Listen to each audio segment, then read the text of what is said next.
Fish and chips and vinegar, vinegar, vinegar. All right, picture this. You've just unwrapped a steaming hot serving of fish and chips. That crispy golden batter, those fluffy fries. But wait, should you reach for the ketchup bottle? Let's settle this once and for all. Is tomato ketchup actually safe to eat with fish and chips? First off, yes.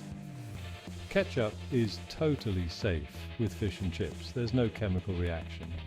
You're not going to poison yourself or ruin the fish unless you count being judged by someone in a tweed jacket.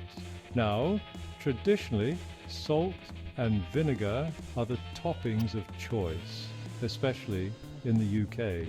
Ketchup's a wild card, one that sparks fierce debates. Some folks claim ketchup drowns out the delicate flavors of the fish. Others, they swear by that sweet, tangy kick.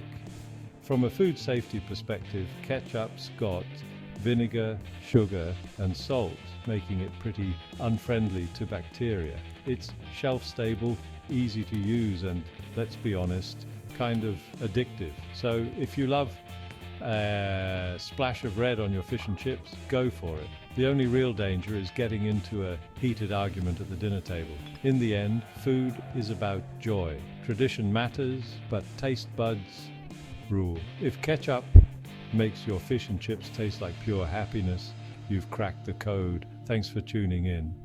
Next time someone gives you a weird look for using ketchup, you can tell them it's perfectly safe and totally delicious. See you next time.